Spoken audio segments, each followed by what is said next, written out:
The rotor blades of the Black Hawk helicopter cut through the dusty Afghan air like a knife through silk, sending plumes of ochre powder spiraling into the morning sky.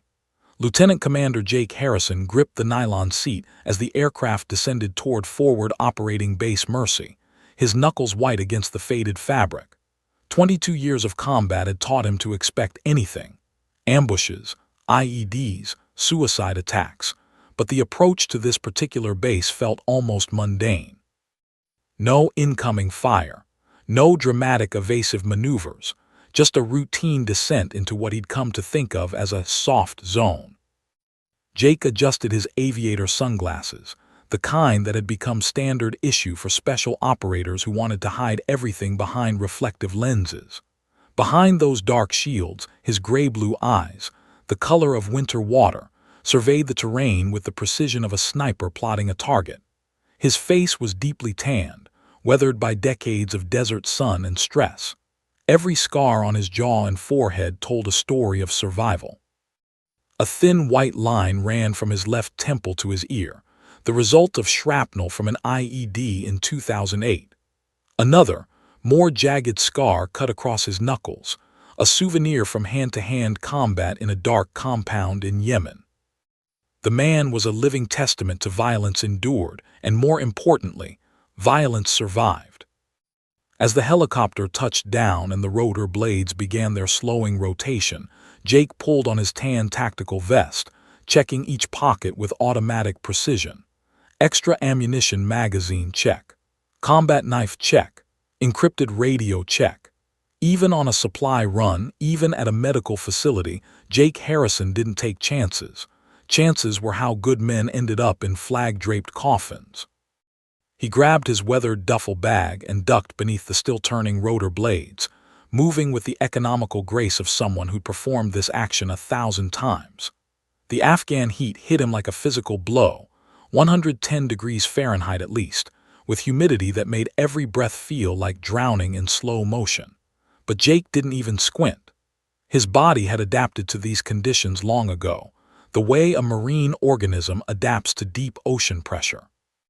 The medical facility sprawled before him, and his lip curled into something that wasn't quite a smile. Forward Operating Base Mercy. The name alone was absurd. Mercy had no place in war. The base itself was a collection of prefabricated structures, reinforced shipping containers that had been converted into a hospital ward, connected by sandbag-lined corridors. It looked less like a medical facility, and more like a child's toy compared to the tactical operations centers Jake had worked in, where every centimeter was fortified, every entrance covered by overlapping fields of fire. A young captain named Reynolds was waiting to greet him, clipboard in hand, and nervousness evident in the way he kept shifting his weight from one boot to the other. "Sir, welcome to FOB Mercy," Reynolds said, saluting sharply. "We weren't expecting you until tomorrow." Jake ignored the salute and the small talk. "Change of plans. My superiors want a full security assessment. I'll need access to everything: personnel files, guard rotations, supply chains, defensive positions." He paused, looking at the medical facility with something approaching disdain. "Everything." Reynolds nodded eagerly, already beginning to walk toward the facility. "Of course, sir. We're actually quite proud of the operations here. Our medical teams have saved over 300 lives in the past 6 months alone. The efficiency of—" "I'm not interested in their bedside manner," Jake interrupted coldly. "I'm interested in vulnerabilities. This facility is isolated. It's undersecured. And from what I can see, it's staffed primarily by medical personnel, not combat troops." "Well, sir, that's the nature of a hospital," Reynolds began defensively. "Exactly," Jake said, his tone making it clear that this was a problem, not a feature. "Which means it's the weakest link in this base's security. When the enemy decides to strike, they'll hit here. They'll target the medical staff because medical personnel can't fight back. They'll maximize casualties and force us to make impossible choices about resource allocation." He adjusted his sunglasses. "I'm here to make sure that doesn't happen." As they entered the main ward, Jake's eyes immediately began cataloging every detail with the precision of a man trained to identify threats. Emergency exits, number of windows, sightlines from the perimeter, the placement of medical equipment that could be moved to create defensive barriers, the elevation of the building, slightly lower than the surrounding structures, which meant incoming fire would have a clear trajectory into the ward. And then he saw her. Dr. Sarah Chen moved through the trauma ward like she owned every molecule of air around her. She was in her early 40s, perhaps, with sharp cheekbones and dark hair pulled back in a no-nonsense bun. But it was her hands that caught Jake's attention first. They moved with absolute precision as she adjusted the IV drip of a soldier with a severe leg wound. Not gentle hands, capable hands. Hands that had performed this action thousands of times. Jake watched as a fresh casualty was wheeled in, a young private with a compound fracture and blood loss that looked potentially fatal. Most nurses would have called for a doctor. Sarah simply took the chart, glanced at the wound, and began issuing orders like a general commanding troops. Get me 2 units of O-negative. Set up the portable X-ray. Contact the surgical team. We'll need or prep in 5 minutes. This is a priority 1 transfer. Her voice was calm, carrying just enough authority that everyone around her immediately moved to comply. She never raised her voice. She didn't need to. Jake found himself almost impressed. But then he remembered this was a hospital. Sarah Chen was a nurse. Capable, certainly. Professional, absolutely. But at the end of the day, she was support staff. She'd never heard a bullet snap past her head at supersonic speed. She'd never felt the tremor in her hands after killing someone. She'd never made the kind of split-second decisions that determined whether men lived or died in combat. She was a civilian in scrubs. "That's Dr. Chen," Reynolds said, noticing Jake's gaze. "She's our lead emergency physician. Incredible work ethic. The troops adore her." Jake nodded non-committally. Troops adored a lot of people who had no business being anywhere near a combat zone. Affection didn't translate to tactical capability. As if sensing his scrutiny, Sarah looked up from her patient and locked eyes with Jake across the ward. For just a moment, less than a second, something passed between them. A question in her gaze, a dismissal in his. Neither of them knew that in 48 hours, everything would change. Jake Harrison spent his first day at Forward Operating Base Mercy doing what he did best, observing. He'd positioned himself in various vantage points throughout the facility, ostensibly conducting his security assessment, but in reality, he was studying Dr. Sarah Chen. 3 years of counterintelligence training had taught him that people revealed their true nature in unguarded moments, and he was determined to categorize exactly what kind of person she was. A nurse, a good one apparently, but nothing more. It was 8:30 hours when the first casualty of the day arrived. A convoy had encountered an IED 8 miles northeast of the base, and the explosion had left 3 soldiers with varying degrees of injury. The sirens began their haunting wail, and Jake watched from behind a reinforced doorframe as organized chaos erupted through the ward. Sarah was already moving before the stretchers came through the entrance. She'd somehow sensed the incoming wounded, or perhaps she'd simply heard the radio chatter before the sirens, and had positioned herself at the triage station with another doctor, an older man named Morrison, whose hands trembled slightly as he prepared his station. "Status," Sarah called out, her voice cutting through the alarm like a blade. "Sergeant Wilson, multiple shrapnel wounds to the torso and left arm, significant blood loss," one of the paramedics shouted, running alongside the stretcher. "We've started 2 IVs, but we couldn't control the bleeding in the field." Without hesitation, Sarah took the patient's chart and made a split-second assessment. Her eyes scanned Wilson's wounds with the precision of a surgeon, her fingers checking pulse points and examining the entry wounds with clinical detachment. "Get him to OR2. Contact surgical. Tell them we're looking at possible organ damage. Prepare for extended operation. 2 more units of O-negative and keep the IVs flowing." The second casualty was Private Reeves, a young man barely out of his teens with a crushed right hand and burns across his shoulder. Jake expected Sarah to show at least some sign of emotion. The kid was crying, calling out for his mother. But Sarah simply placed a steady hand on his shoulder. "Reeves, look at me. Look at my face, not your hand," she said, her voice dropping into a tone that was somehow both commanding and comforting. "You're going to be okay. I've seen worse injuries recover completely. Your hand is damaged, yes, but we have excellent surgical options. Right now, I need you to focus on your breathing. Deep breaths. Can you do that for me?" The boy nodded, tears streaming down his face, and miraculously, his breathing began to slow. Sarah gestured to a nurse. "Get him 2 milligrams of morphine, get him cleaned up, and prep for hand surgery. Alert plastics that we're sending him over." The third casualty made Jake lean forward slightly. Corporal James Patterson had what appeared to be an abdominal wound, and from the amount of blood, Jake's professional assessment was that the man wouldn't make it to surgery. The wound was simply too severe, the blood loss too extensive. Under normal circumstances, medical personnel would make the difficult decision to make Patterson comfortable and let nature take its course. It was called triage, saving those who could be saved. But Sarah Chen apparently didn't believe in surrendering. "Get him to OR1, now," she snapped. "I'm going with him. Set up 2 central lines, prepare for massive transfusion protocol. We're giving him a chance." Dr. Morrison put his hand on her arm. "Sarah, look at the wound. You know what the probabilities are." Sarah turned to face him, and Jake saw something shift in her expression.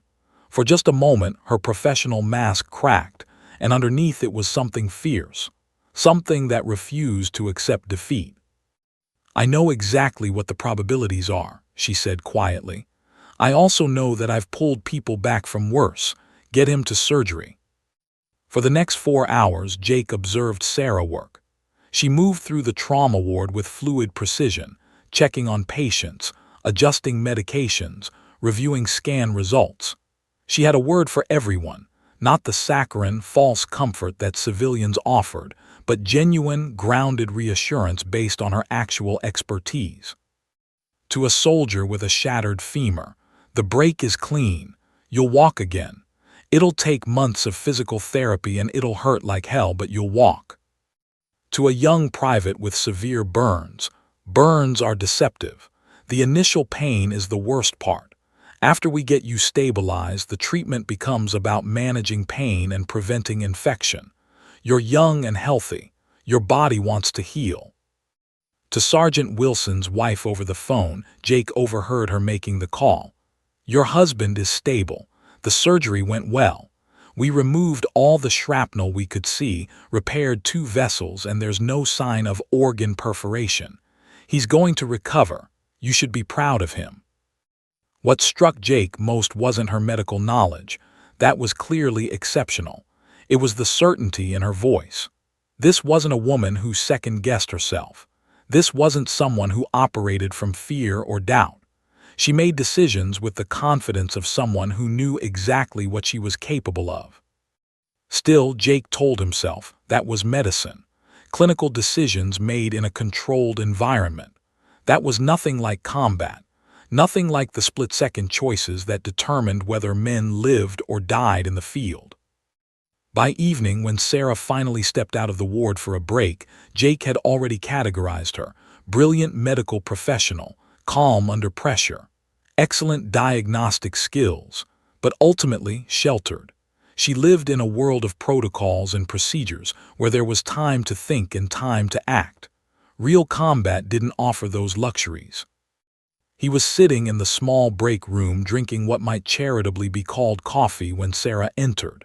She poured herself a cup from the same pot, and for the first time, Jake noticed that her hands were shaking slightly. Adrenaline crash, probably. The stress of nearly losing a patient catching up with her. She sat down across from him without asking permission, which Jake found mildly irritating. Most people asked. Most people were deferential to Navy SEALs. "You're the security assessment guy," Sarah said. It wasn't a question. "Lieutenant Commander Jake Harrison," he replied coolly. "And yes." Sarah studied him with an intensity that made him uncomfortable. Her dark eyes were sharp, analytical, like she was trying to read something written on his face in a language he didn't know. "You don't think much of what we do here," she observed. Jake set down his coffee. "I think you're competent at your job, but this facility is a security nightmare. You're vulnerable, all of you." "Because we're medical staff," Sarah said, "not defensive, just factual." "Because you're soft," Jake replied. "Because when things go bad, and they will go bad, you won't know how to fight back. You'll know how to save lives, but you won't know how to take them. There's a difference." Sarah leaned back in her chair, and a small smile played at the corners of her mouth. It wasn't a warm smile. It was almost predatory. "Is there?" she asked softly. Before Jake could respond, her radio crackled to life. "A new patient incoming." Sarah stood, finished her coffee in one long swallow, and headed back to the ward. Jake sat alone with his terrible coffee, and the strange feeling that he'd missed something important in that exchange. Something that suggested Dr. Sarah Chen might be far more complex than he'd initially assessed. He had no idea how right he was. 3 days passed in a blur of routine. Jake had settled into the uncomfortable rhythm of fob mercy, conducting his assessments with methodical precision. He'd mapped every entrance and exit. He'd identified the security blind spots. He'd compiled a detailed report noting that the medical facility was, in fact, every bit as vulnerable as he'd initially assessed. The guard rotations were predictable. The defensive positions were inadequate. And morale, while high, couldn't compensate for poor tactical positioning. He'd also continued observing Dr. Sarah Chen. On the third night, Jake was working late in the small communications tent that served as the base's intelligence hub. Commander Harrison had clearance for the highest classification levels, which meant he received briefings that most officers would never see. He was reviewing supply manifests and personnel rotations when the encrypted radio crackled to life.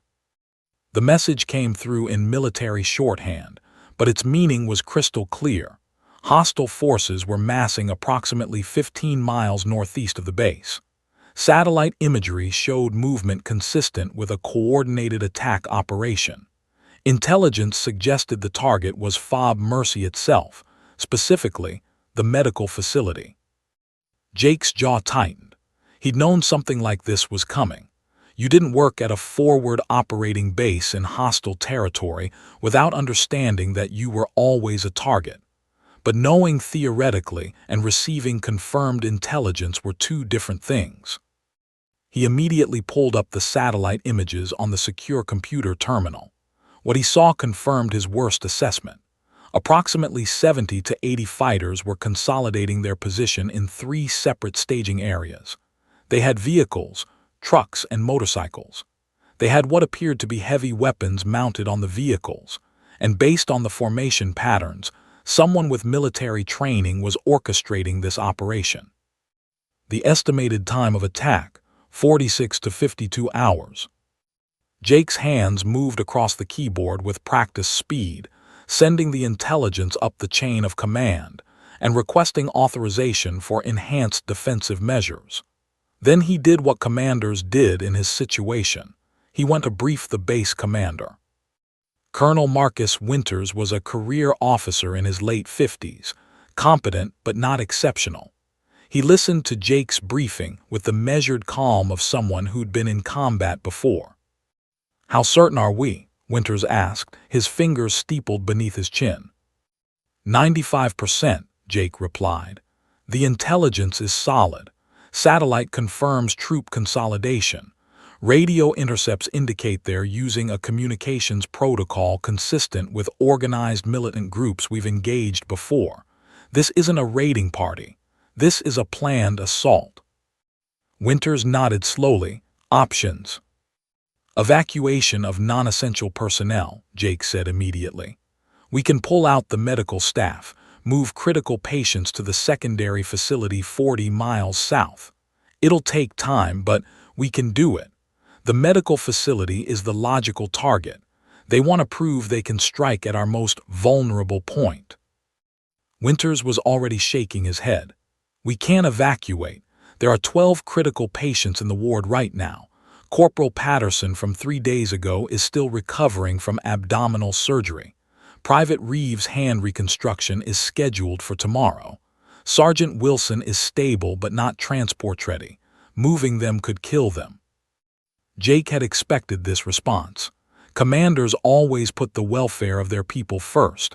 It was admirable. It was also strategically disadvantageous. "With respect, sir," Jake said carefully, "the medical facility needs to be evacuated. That's the assessment." "Your assessment," Winters replied, not unkindly. "But I'm the commanding officer of this base, and I can't abandon critical patients. Those men have fought for this country. I'm not going to let them die because we're afraid of an attack that might not materialize." "It will materialize," Jake said flatly. "Perhaps," Winters acknowledged. "In which case we'll defend the facility.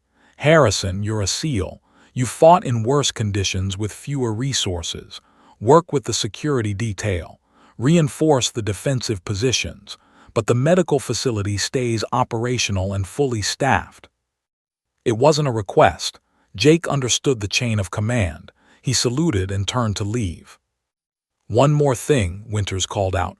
"Brief Dr. Chen. She needs to know what's coming." Jake was already moving toward the medical ward when those words hit him. Of course Sarah needed to know. She was the head of the medical facility. She'd need to prepare her staff, reinforce her protocols, make contingency plans for treating patients during an active firefight. He found her in her small office adjacent to the main ward, reviewing what appeared to be surgical notes. She looked up when he entered without knocking, one eyebrow rising slightly at the breach of protocol. "We need to talk," Jake said. Sarah set down her pen and gestured to the chair across from her. "Sit." Jake remained standing. "We're evacuating the medical facility. We have credible intelligence of an imminent coordinated attack. 70 to 80 fighters, organized, military-trained. Estimated time of contact is 46 to 52 hours.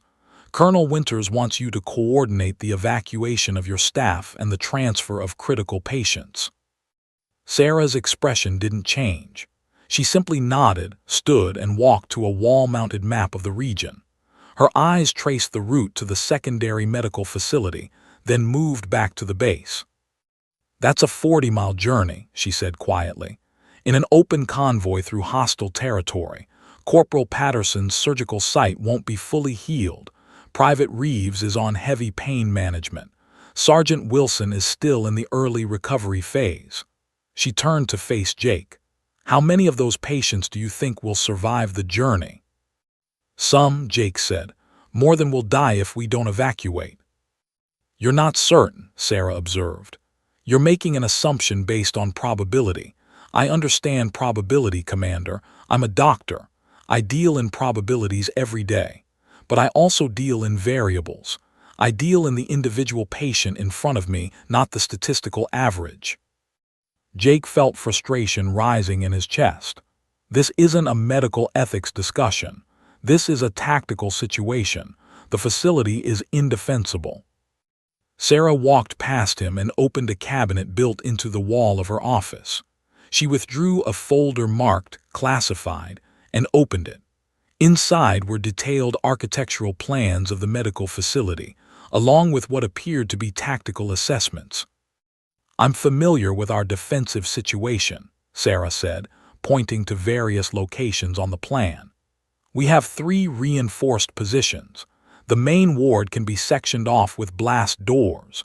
We have a secure supply room that can serve as a last resort defensive position, and we have redundant communication systems."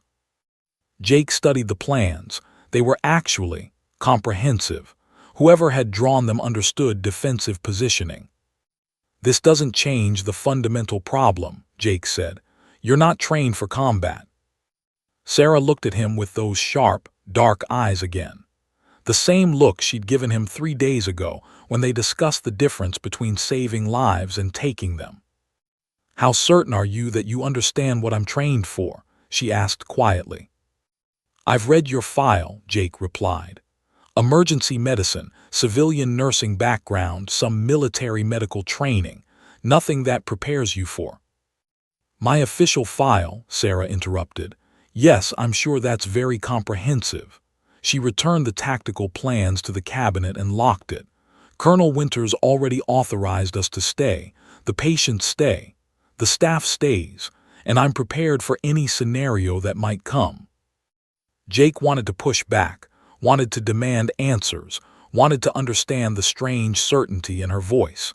But something in her demeanor made him pause. "You understand what's coming?" he asked.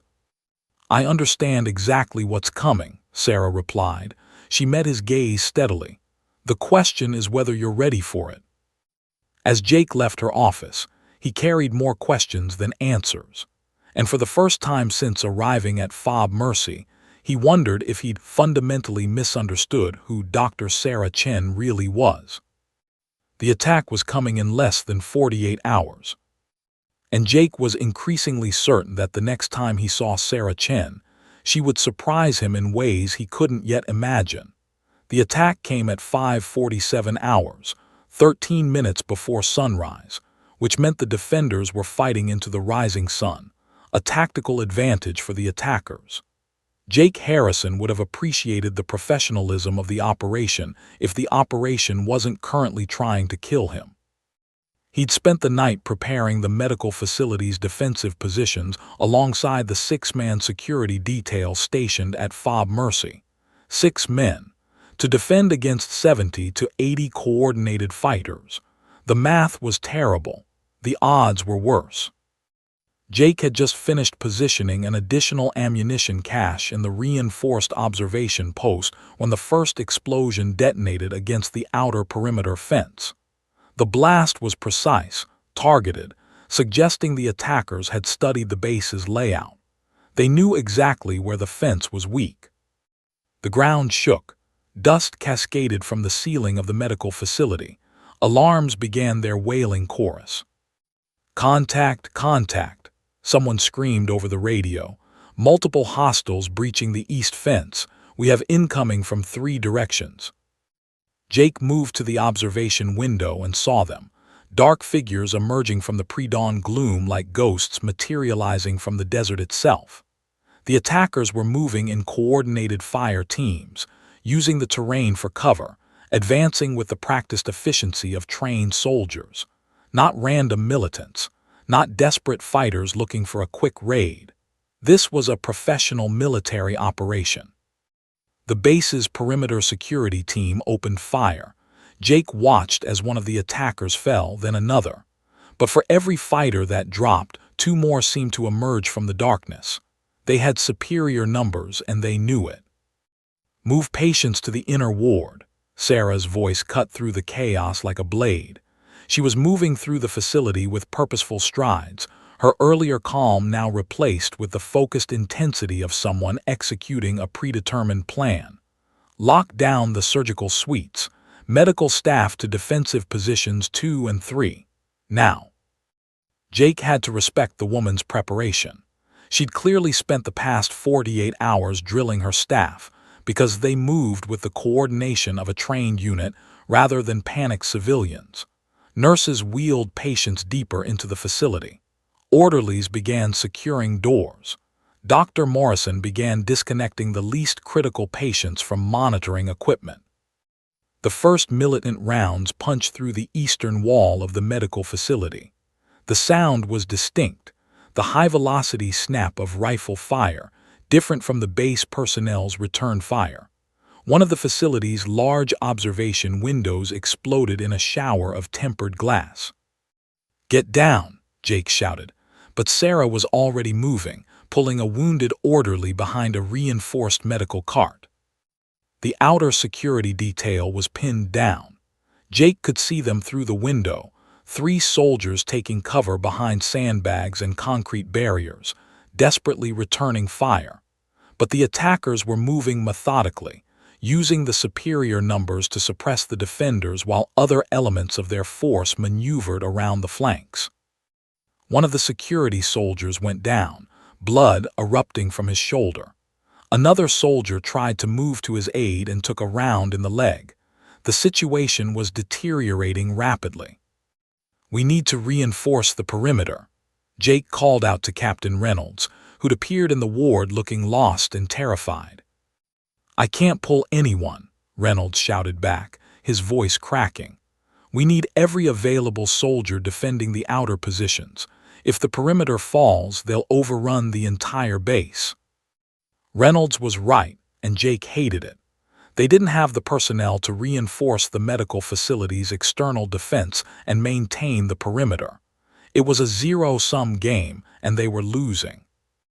The generator died with a grinding mechanical scream, plunging half the facility into darkness. Emergency lighting kicked in automatically, casting the ward in a sickly red glow that made everything look diseased. "Secondary power is operational," Sarah said calmly, appearing at Jake's shoulder. She'd apparently anticipated the power loss and had backup systems ready. "We're maintaining life support systems and communications. The red lighting is intentional. It preserves night vision for combat operations." Combat operations. That was an interesting way to describe what was happening in a medical facility. The radio crackled with increasingly desperate chatter. The base commander's voice cut through. "All personnel, we have multiple breaches on the northern perimeter. Estimated 30 to 40 hostiles with heavy weapons. This is not a drill. Repeat, this is not a drill." 30 to 40, which meant they were looking at roughly 70 total, maybe more. Coordinated, trained, and numerically superior. Jake had fought in worse odds before, but not many times, and certainly not while trying to protect a medical facility full of vulnerable patients. "Dr. Chen," Jake said, turning to face her directly, "you need to get your staff and patients to the bunker. There's a reinforced underground storage facility on the south side of the complex. I can hold them off long enough for you to get everyone secured." Sarah's expression didn't change. "The bunker is a coffin if we seal ourselves inside. One determined group of attackers with explosives could bury us alive. We're staying here." "You can't stay here," Jake said, his voice hard. "This facility is going to be overrun. It's inevitable. You don't have the combat personnel to hold a defensive position against this many fighters." Sarah turned away from the window and looked at Jake directly. For a moment, he saw something flicker across her face, something that looked almost like pity. "You should prepare yourself for surprises, Commander," she said quietly. "You've been making assumptions about this facility and its personnel for 3 days. Perhaps it's time to reevaluate those assumptions." Before Jake could respond, a massive explosion rocked the western wall of the facility. The blast was powerful enough to knock both of them to the ground. Dust and debris filled the air. Alarms screamed. The sound of gunfire intensified, becoming almost deafening in its intensity. When Jake's vision cleared, he could see direct sunlight pouring through a gaping hole in the wall. And through that hole, dark figures were moving, attackers entering the medical facility. The breach was happening, the perimeter was falling, combat had come to the ward. Jake scrambled to his feet, his hand moving instinctively to his service weapon. He began moving toward the breach, already calculating firing angles and defensive positions. Sarah grabbed his arm. Her grip was surprisingly strong. "Not yet," she said. "Wait for my signal." Jake wanted to argue, but something in her tone made him pause. She released his arm and moved toward a utility closet that Jake could have sworn he'd examined during his security assessment. A closet he'd marked as containing basic medical supplies. Sarah opened the door and reached inside. Her hands emerged carrying something that made Jake's breath catch. An M4 carbine rifle, military grade, well-maintained, and definitely not standard issue for a nurse. Their eyes met across the suddenly silent ward, and in that moment, Everything Jake thought he knew about Dr. Sarah Chen began to crumble. The attackers were inside the facility. Gunfire erupted from multiple directions. Patients screamed. And Sarah Chen, moving with the fluid grace of a trained operator, began checking her weapon with the practiced efficiency of a soldier preparing for war. Jake realized in that instant that he had vastly underestimated her. The first militant to enter the facility through the breached western wall did so with confidence born from superior numbers. He was a lean man with a scarred face and eyes that had seen combat before. He swept his rifle across the ward, searching for targets, his finger positioned along the trigger guard with practiced discipline. He never saw Dr. Sarah Chen. She moved like liquid shadow, her body low and economical, using the overturned medical carts and equipment stands as cover. She'd already chambered a round in the M4 with a soft metallic snick, and her breathing had synchronized with her heartbeat in a way that suggested this was automatic, muscle memory from years of training. The militant's eyes were still adjusting to the red emergency lighting when Sarah moved from her position. She rose smoothly, the rifle shouldered with perfect form, and fired twice. The shots were precise, controlled, separated by less than a second. The first round caught the militant high in the chest. The second, fired as he was falling, struck him in the neck. The man dropped like someone had cut his strings.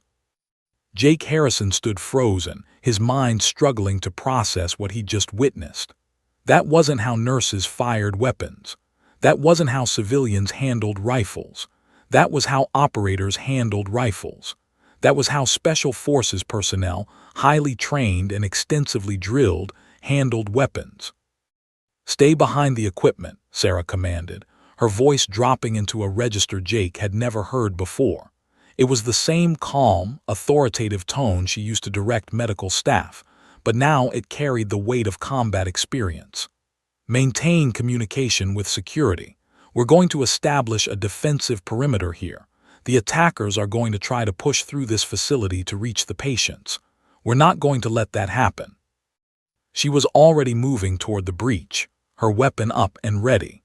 But instead of rushing toward the opening, she positioned herself at an angle where she could cover the entrance while remaining protected by the structural support of the building. She'd apparently already assessed the tactical situation and identified the optimal defensive position. More attackers were streaming through the breach now. They came in a coordinated stack, moving with tactical discipline, and Jake realized with sudden clarity that these weren't random fighters. These were trained military personnel, possibly defected soldiers or private military contractors. They were moving like a unit that had trained together extensively. The second militant through the breach saw Sarah's position immediately. His weapon was already coming up when she fired. The round struck him in the torso before his rifle had even reached shoulder height. He stumbled backward, and Sarah was already transitioning to the next target. Chaos erupted across the medical ward. Jake's combat instincts finally overrode his shock. He'd been standing paralyzed for perhaps 3 seconds, an eternity in a firefight. Now he drew his service weapon and moved to flank Sarah's position, taking cover behind a reinforced medical station. "4 hostiles at the entrance," Sarah said, her voice steady and professional despite the chaos erupting around them. "2 more moving to the north corridor. We need to contain them here. Don't let them advance deeper into the facility." It was a tactical assessment, delivered as calmly as if she were ordering blood work. Sarah shifted her position slightly, her weapon tracking toward the northern corridor where movement had caught her attention.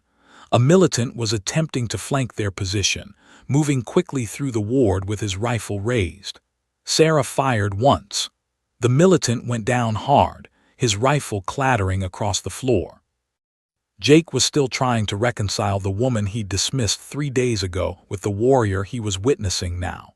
She moved with the fluid grace of someone who'd spent years training for exactly this scenario. Her weapon handling was impeccable. Her tactical awareness was extraordinary. And most incredibly, she seemed utterly unafraid. The base's security detail was finally moving to reinforce the medical facility. Jake could hear them shouting orders as they took positions to support the defense. But they were moving toward Sarah's sound, toward the focused, methodical gunfire that was systematically eliminating the threat. Incoming from the eastern entrance, someone shouted over the radio.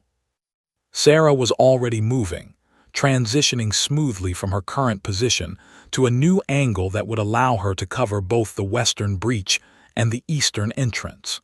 She moved like a ghost, using the equipment and furniture as both cover and camouflage. An attacker emerged through the eastern entrance, his weapon up and ready. He was a large man, heavily armed, and he scanned the ward with experienced eyes. He saw Sarah at almost the same moment she saw him. They both moved simultaneously. The militant's rifle came up to fire. Sarah had already begun moving laterally, and his first rounds went wide, striking the wall behind where she'd been standing moments before. She fired from a crouch, her rifle rock-steady despite her movement, and her rounds found their mark. The militant staggered, and Sarah fired again. He went down. Jake found himself moving on instinct, covering Sarah's exposed flank as she transitioned to a new position. They weren't coordinating verbally, but they were operating as a unit, each anticipating the other's movements, each covering the other's weaknesses. The firefight lasted perhaps 8 minutes, though it felt like an eternity compressed into a handful of seconds. More militants kept coming, and Sarah kept eliminating them with methodical precision. She reloaded smoothly, transitions between ammunition magazines happening with barely a pause in her rate of fire. At one point, an attacker rushed toward the inner ward where the patients were sheltering. Sarah pivoted, fired, and dropped the man before he'd made it more than 3 steps. Her expression never changed. Her breathing remained controlled. She simply continued executing her tactical plan. By the time the assault on the medical facility faltered, the attackers apparently realizing they faced heavier resistance than anticipated. The floor of the ward was littered with fallen militants. Jake quickly counted them as he moved to secure positions. 12, 13, 14, the numbers kept climbing. Sarah finally lowered her weapon, her breathing still controlled and steady. She ejected her magazine, checked it, and reloaded, a tactical habit that suggested she expected the situation to deteriorate further at any moment. Then she turned to face Jake, and he saw the moment when the warrior receded slightly, and something more vulnerable emerged in her expression. "We need to secure the perimeter," she said, her voice returning to something closer to normal. "The outer defenses are holding, but they'll probe for weakness. We need to establish overlapping fields of fire on all remaining entrances." Jake stared at her, his weapon still raised, his mind still processing what he'd witnessed. "Who the hell are you?" he asked quietly. Sarah met his gaze, and for just a moment, something that might have been sadness flickered across her features. "I'm someone who made a choice," she replied. "Someone who tried to leave this life behind, and someone who's very good at doing the one thing neither of us wanted me to have to do today." Outside, the battle continued. But inside the medical ward, Jake Harrison finally understood that Dr. Sarah Chen was far more than he'd ever imagined. She was a warrior, and she'd just proven it to him with devastating clarity. The next 40 minutes were the longest and most intense combat engagement Jake Harrison had experienced in nearly 2 decades of military service. And the most bewildering part was that the most competent person fighting beside him was a trauma surgeon. Sarah had transformed the medical facility into a fortress through a series of tactical decisions that demonstrated she'd apparently planned for this scenario extensively. She'd moved critical patients deeper into the facility, into a reinforced surgical suite that had concrete-reinforced walls and only 2 access points. The less critical patients were secured in a secondary holding area with redundant communication systems. Medical staff who couldn't fight were assigned to care for patients and prepare for casualty management. And Sarah Chen orchestrated it all while simultaneously engaging hostile forces.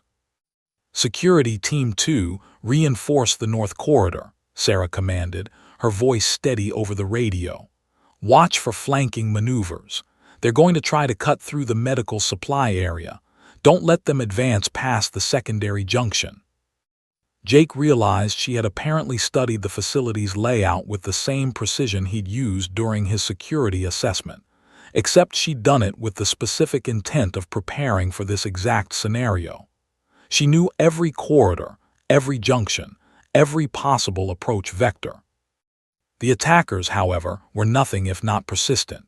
They came in waves now, attempting multiple simultaneous breaches. Some tried to force their way through the eastern entrance. Others attempted to exploit the western breach. A third group attempted to push through the northern corridor, apparently hopping to flank the defenders and reach the inner ward from an unexpected direction. Sarah's response was to divide her attention across all three threats simultaneously, not physically, which would have been impossible, but tactically. She positioned herself at the central medical station, which offered sightlines to all three potential approach vectors. From this position, she could shift her fire to address whatever threat materialized most immediately. Jake watched as she directed fire with the precision of a chess grandmaster moving pieces across a board. When militants attempted the eastern entrance, she engaged them while simultaneously directing a security team to reinforce that position. When the northern corridor team reported movement, she shifted her weapon and fired before the threat could fully develop. Between her and the security detail, now reinforced to 12 personnel thanks to the base commander pulling soldiers from other positions, they maintained a defensive perimeter that the attackers couldn't breach. By the 15-minute mark, at least 30 hostile fighters had been eliminated. Jake himself had accounted for 6, but Sarah's count was climbing faster. She transitioned through 3 different firing positions, each one optimized for covering specific approach vectors. Her ammunition management was flawless. She reloaded during lulls in the firefight, never allowing herself to be caught with an empty magazine. "Medic!" someone shouted from the northern position. One of the security soldiers had taken a round through the thigh, the femoral artery potentially compromised. Sarah didn't hesitate. She handed her weapon to Jake, a gesture that meant she was trusting him with her primary tool, and moved swiftly to the wounded soldier. Her hands, the same hands that had been pulling triggers moments before, now moved with clinical precision, stopping the bleeding with a tourniquet and applying a field dressing with the efficiency of someone who'd performed this action 1,000 times. "He's stable," she said, administering morphine and checking the soldier's pupils. "But he needs surgery. Get him to the secondary surgical suite. Tell Dr. Morrison to prep for vascular repair."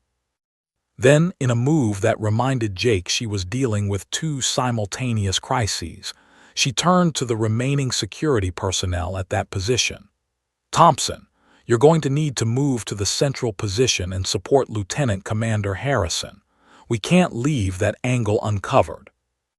The security soldier moved immediately, understanding the gravity of her orders.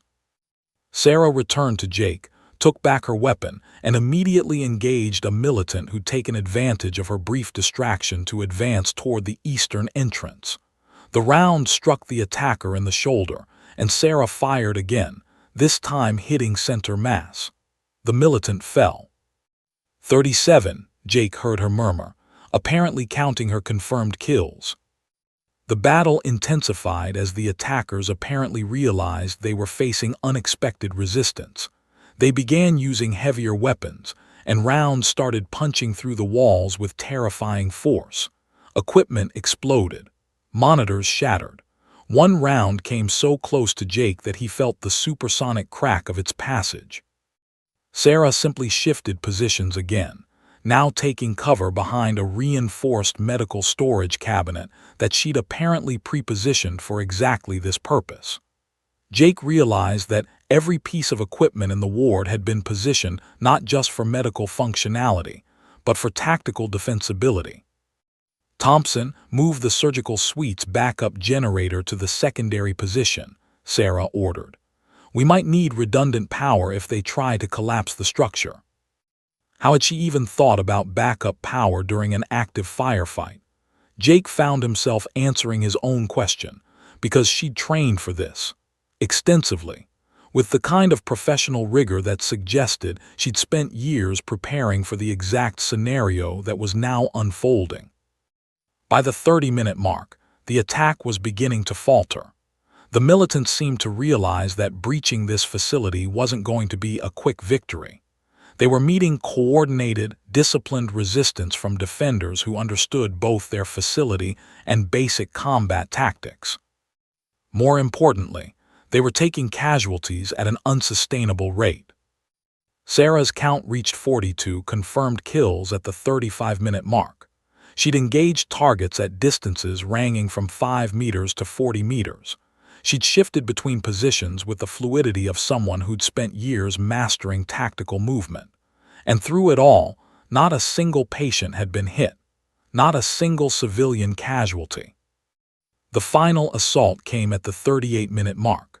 A coordinated push through the western breach by perhaps 10 fighters, apparently a last-ditch effort to overwhelm the defenders through sheer numerical pressure at a single point.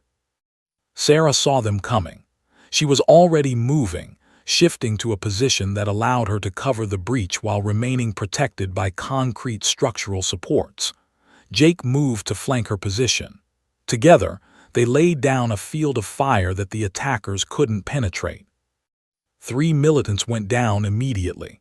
A 4th went down as he tried to return fire.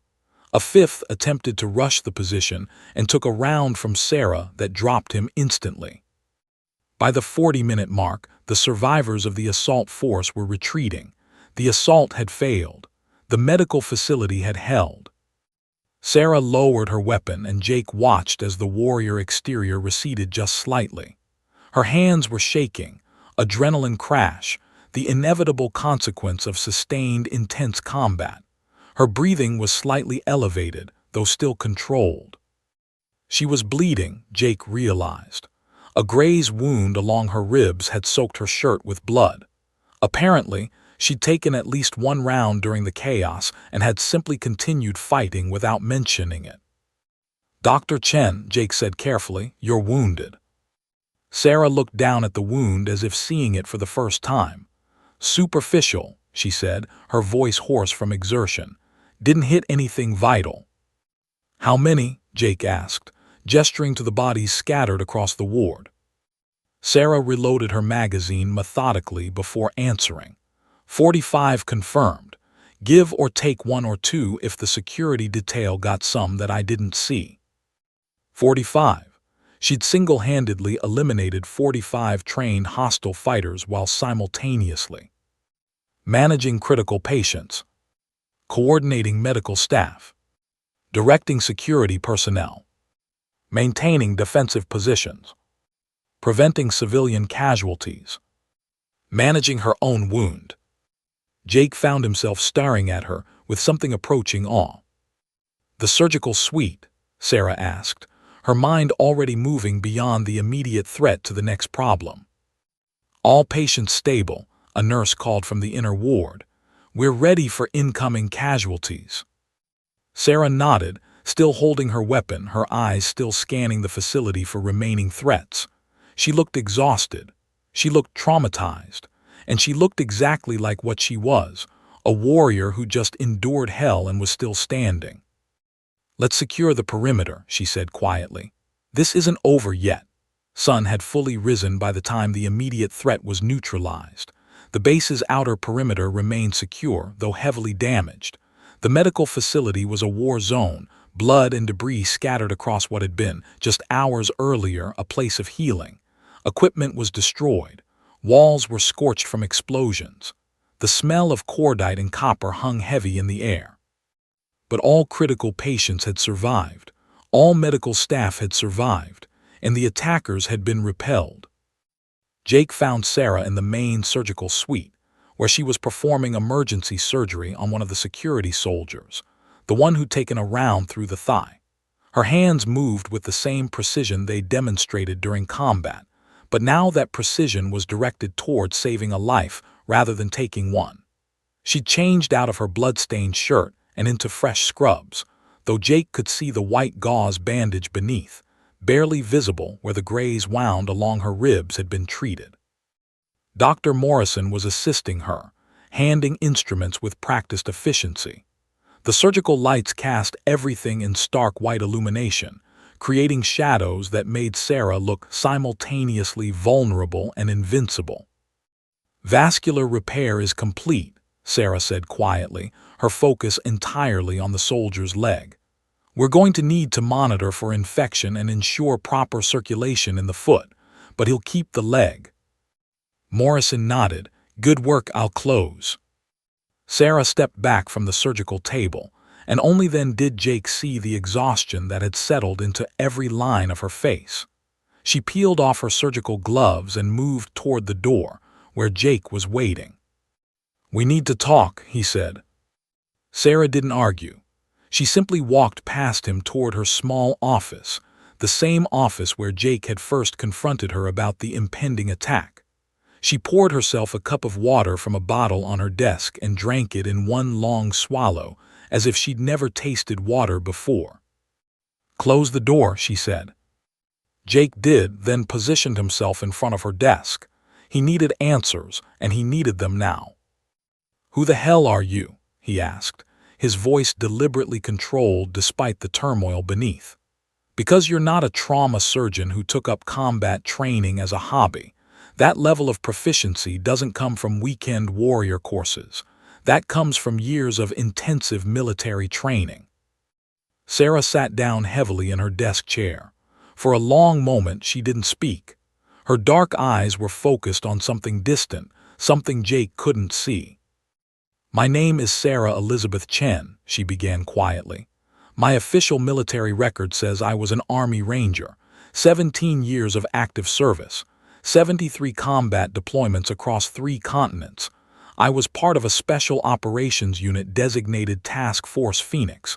We did things." She paused, searching for words. "We did things that most people don't even know exist."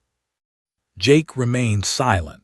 He'd worked with special operations personnel before.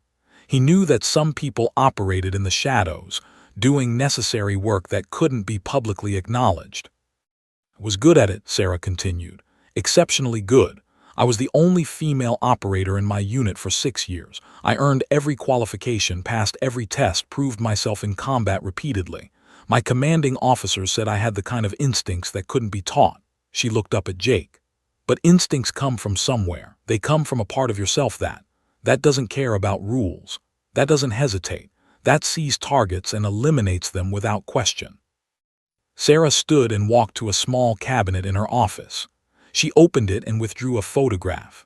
It showed a younger Sarah, dressed in full tactical gear, standing with a group of operators in front of a military helicopter. She was smiling, but it was the smile of someone who just returned from somewhere dark. "That was me," she said. "Sergeant Sarah Chen, Task Force Phoenix. I was proud of that identity. I defined myself by it. I was a warrior and I was damn good at it." "What changed?" Jake asked.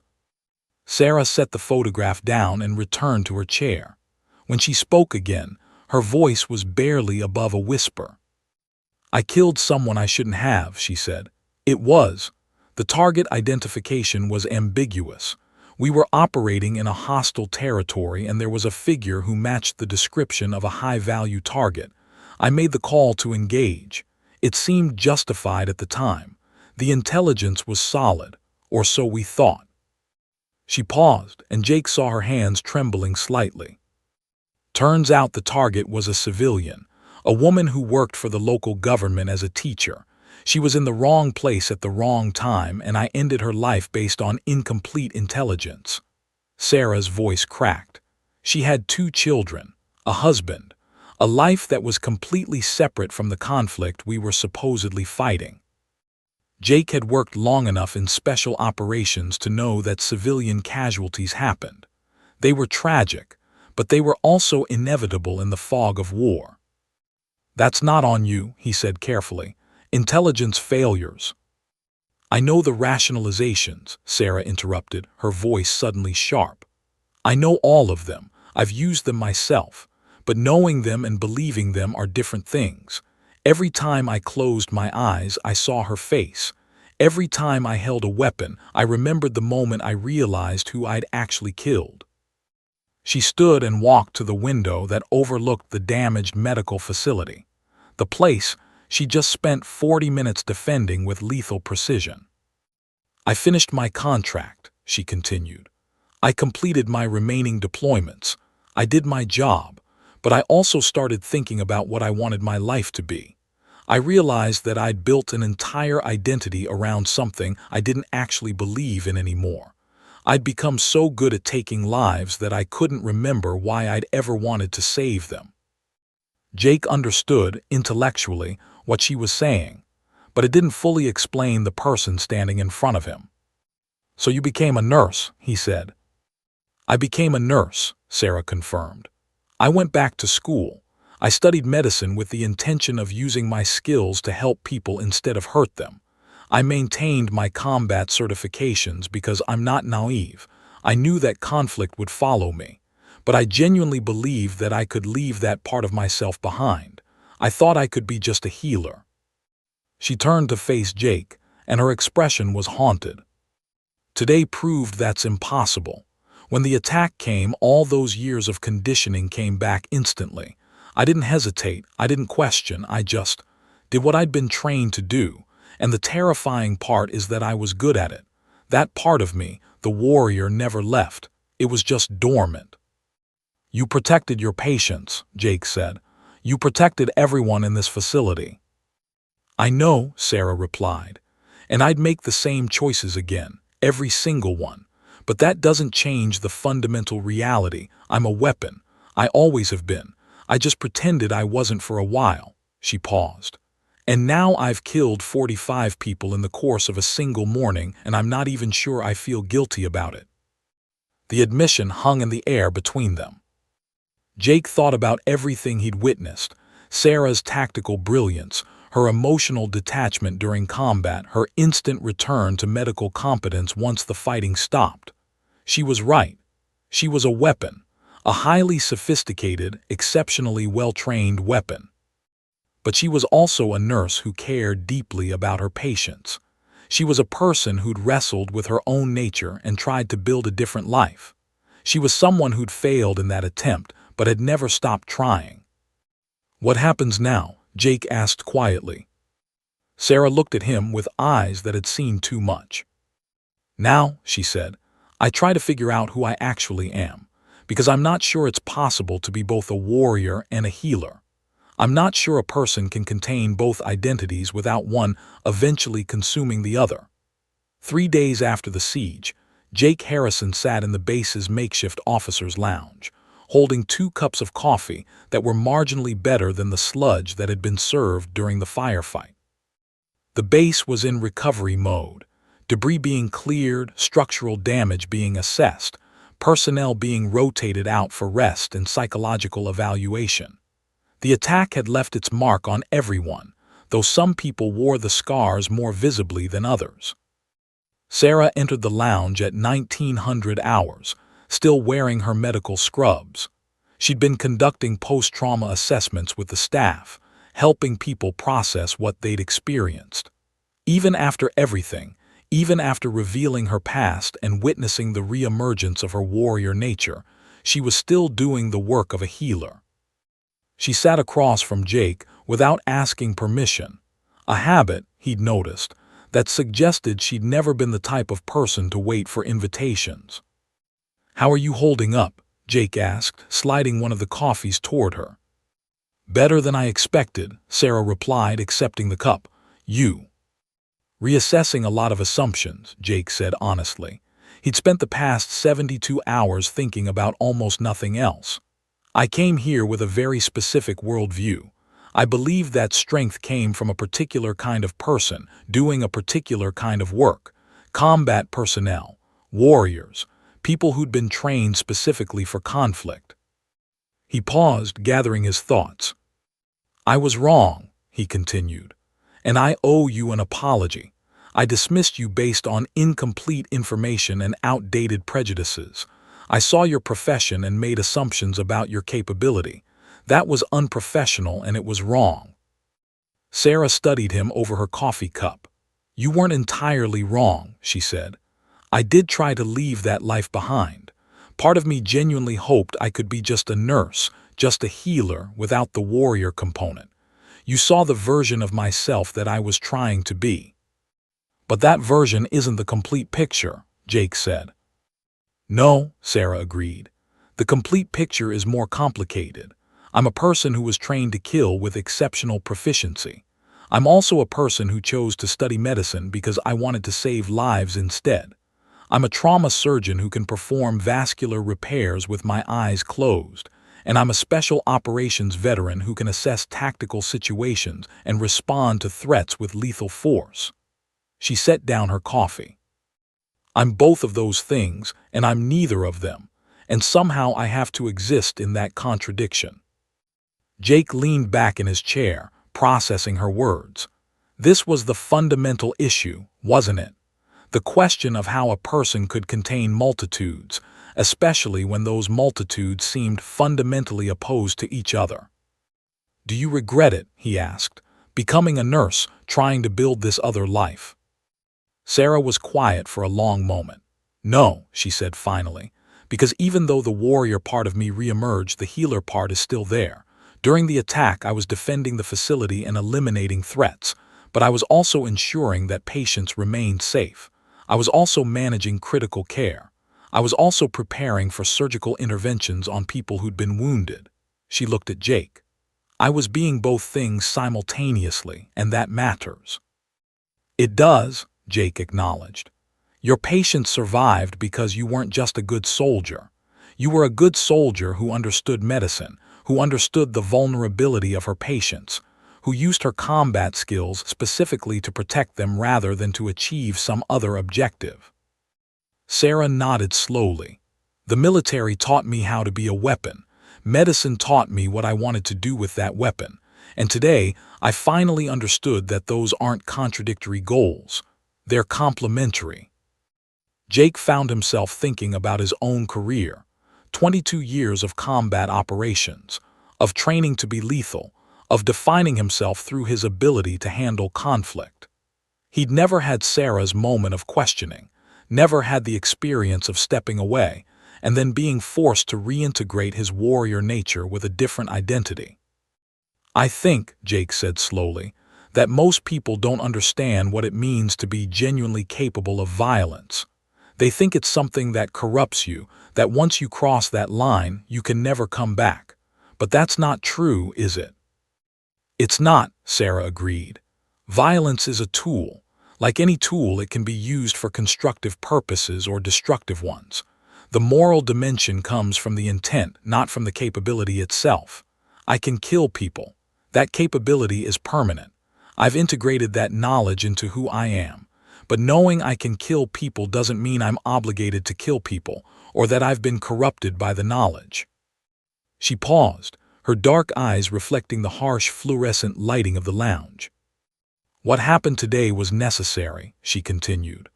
"Those militants came here with the intent to kill our patients, to kill our staff, to demonstrate that nowhere was safe.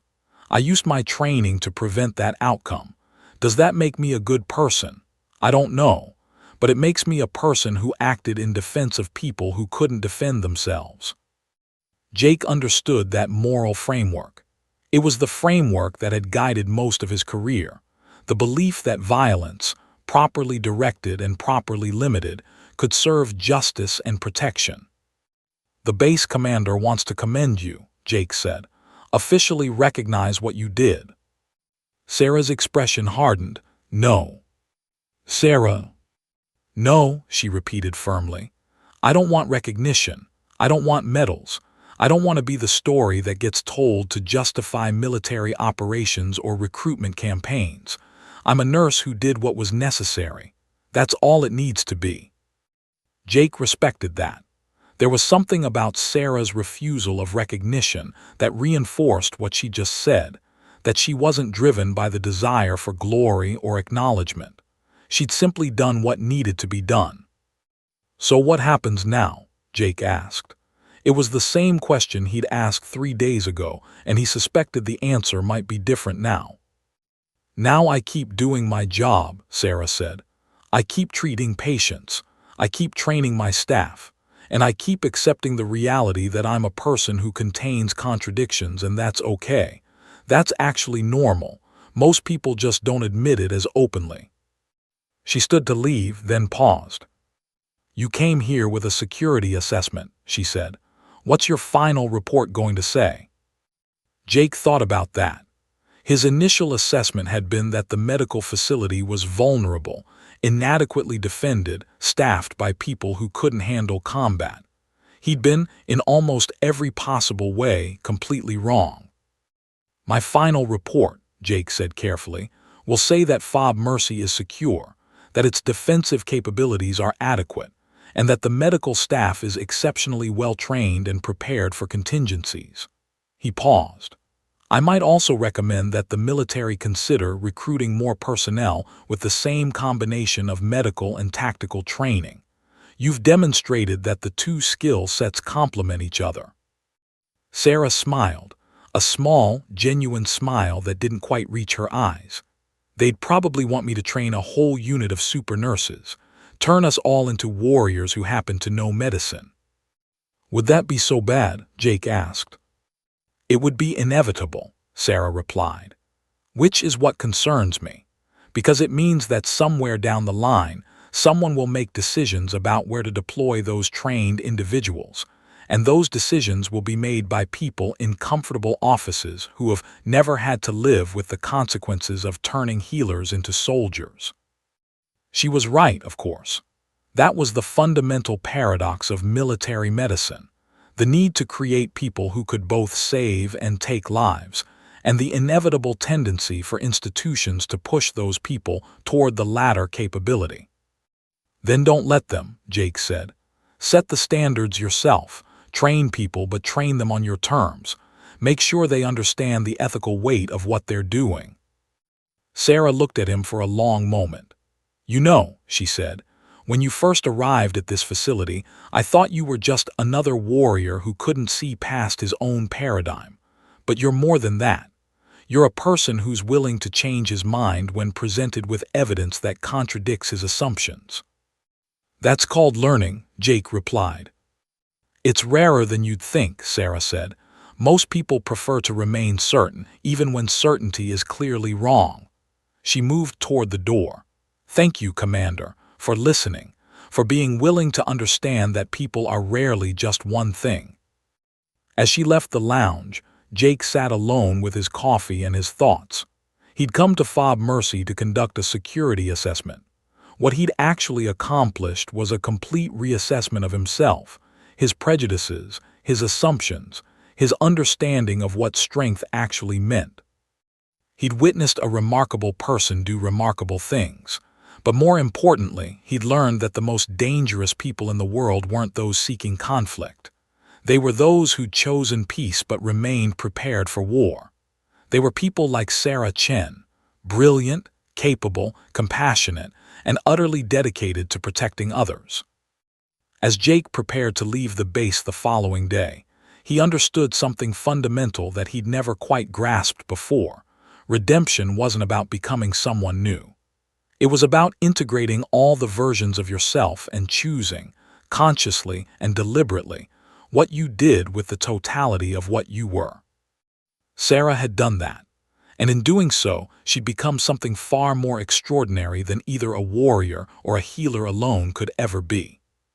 She'd become both, and that made her unstoppable. The end. No, non è vero, la sim l'ho messa l'altro giorno. Non funzionava più, ma l'ho sistemata. Magri sto patatato? No, perché? Cutolo, scusa, scusa tanto l'altra sera, non meritavi di esplodere. Cutolino, tutto a posto? Stai bene? Sei vivo, non è il luogo dove parlare. Vabbè, se sta scrivendo vuol dire che sta bene tendenzialmente, no? Alle 5 eri ancora sveglio, l'ultima volta che ho controllato. Ma perché alle 5 eri ancora sveglio? Sono atterrati alle 3.